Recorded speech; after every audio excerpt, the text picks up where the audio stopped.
Well, the Design Guild Award has been established to recognize individuals such as Jim Goodmon, who really are supportive of the arts. His career just speaks to this in so many different levels. It's really amazing when you think about the fact that throughout his career he's made public broadcasting available to artists.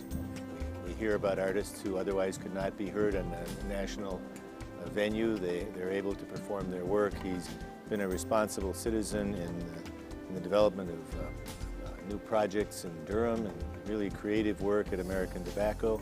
He's probed and pushed us to be a little more creative in how we think about public art in Raleigh. You know, anybody who's a creative spirit has been inspired by his efforts, and so he's one of those individuals in the community that we should be treasuring.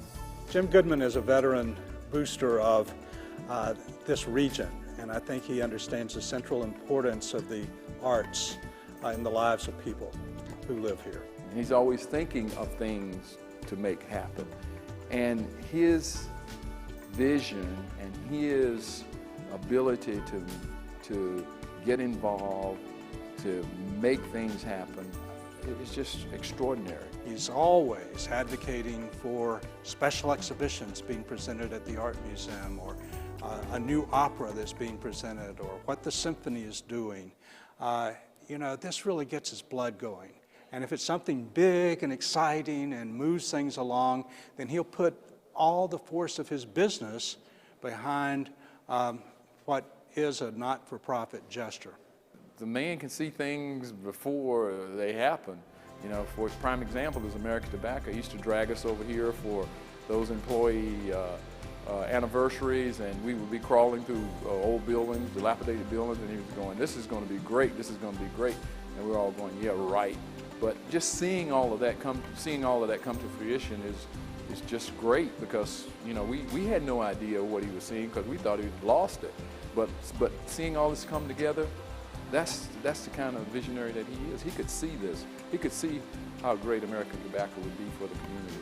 American Tobacco is not duplicated anywhere else in the nation. It's an extremely grand scale, but extremely intimate feeling to it. You're comfortable in all these little corners and all these little respites where you can sit and read a book or talk quietly with a friend. And it's just bringing life back into something that people for a decade or two felt was dead. I think there's no idea that's too big for Jim Goodmon. That's the best thing. And I love to tell the story about how we ended up in this space here at WUNC. One day I was talking with Jim, and we were talking about how the station might grow, and I said, well, we need some extra space right now. I said, we've outgrown our studios in Chapel Hill. And he said, well, how could we work together? And I said, well, you've got this great space over here in Durham. And believe me, at this point, American Tobacco was sawdust and rubble. But I said, I think that it would be great if we could have a studio over here. And when I said a studio, I was thinking of a microphone, a little board, maybe one or two people working here. I said, it would be really great if we could expand out into the community. And he sort of sat up and he said, let me think about that. And then 3 days later, he called me and says, Joan, I've got your space. And it was 8,400 square feet over in American Tobacco, not just for a little desk, but for entirely new broadcast facilities. And that's a big idea that married both the philanthropic interests and also the commercial interests and the great support for this community. We are so pleased to be part of downtown Durham's revitalization. It has transformed the radio station's ability to do the kind of programming that meets the community need, and we are really, really grateful for the opportunity to be here. It's something we wouldn't have thought of without Jim Goodmon's involvement. Every project that Capital Broadcasting is involved in, Dad works really hard on what are the public aspects of that project. And that list can be because I work here and I enjoy working here. I'm eating here. I'm coming to a Bulls game. They've got a great art collection and there's a tour. There's WUNC Radio broadcasting live.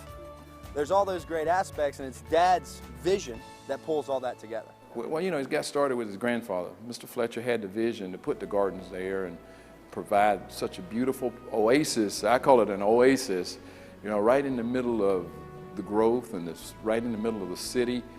There's this beautiful oasis. You know, we've done lots of weddings there. We give away over 10,000 azaleas a year, cuttings from those plants that his grandfather got started in the gardens. And in creating these public spaces, like the garden here, like the river in American Tobacco, like Bay 7, like everything he does to that really shows that, you know, he walks the walk when it comes to the community involvement in our company and our family.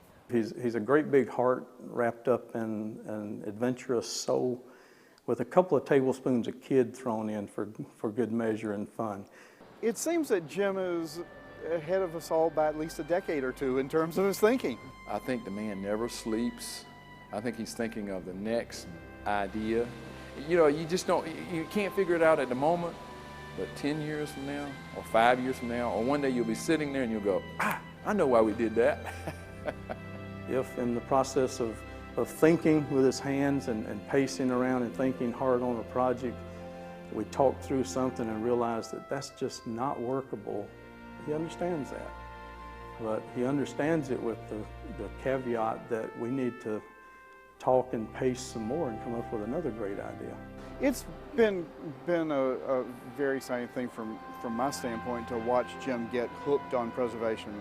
Maybe the Briggs building was one of the first places of that. The vision there was to let Briggs show all of its proud detail that was put into it when it was first built, and put tenants into it that were creative, community-oriented tenants, so that Briggs could become a hub of activity that could benefit everyone, and not simply an office space. I think it's made a huge difference in downtown Raleigh, in perception about downtown and getting people downtown and helping get the street open back up. Jim's approach is always, let's think about what is the best, the most active, most creative way of reusing the buildings and reusing the pure essence of the site. My father and I were down in Rocky Mount about 3 years ago, and we got a tour of Rocky Mount Mills, and at that time, Dad said, go get it, I want it. Now, I messed up and I didn't get it. We got it later, and I've gotten yelled at about that a couple times, but we still have it now. And he really saw something when he was there. First of all, it's the most gorgeous location. And to show you how playful Dad is, there's some hydro generators in there, and that's all he talks about is generating power and how we're going to go get Progress Energy, and they're going down. And it's that playful aspect, I think, that helps him when he's working on this type of project. But we really look at that as a great opportunity to do a great project for a great community. That's part of what Jim understands and always wants to put into the project, is that it was the lifeblood of the community, and it can be again. And it needs to encompass many realms of a person's life, not just the business workday. They had bands, they had ball teams, they had community buildings, they had canteens that served the mill village. It was a full community wrapped around the mill or the tobacco factory. And Jim sees that, and he makes sure we don't lose track of that when we're trying to figure out how to make codes work and how to deal with the bureaucracy of site plan reviews. We make sure we don't lose track of the overall goal, and the overall goal is to have a mill or a factory that's just breathing and smiling and happy again and serving the people's lives around it. What is going to happen down the road? You know, where is our community going to be 5, 10 years from now, 15 years from now? What are we going to look like? What are we going to be? That's the kind of thing he talks about all the time. Jim says that the success of our company is community. And we will always give to the community because the community has given to us. He really had this instilled with him from Mr. Fletcher. And I think he's really done a good job in taking it to the next level. That corporate responsibility towards the community is the #1 thing. You can have the biggest company in the world making the most money, but if the community you live in is not successful, you're not successful. And I think that's what really drives his thinking. I think he's really one of a kind, and he and Barbara together have really made this community something quite spectacular. It is rare when you work around the country and you see other community involvement to see somebody of this kind of imagination, risk-taking, stature, and just the whole idea of, well, let's give it a try. It's a really wonderful opportunity to make something so much bigger than we might be otherwise. I think that Jim's personal involvement, his deep caring for this region, goes such a long way towards influencing and creating the kind of place that we all come to enjoy living here in the Triangle.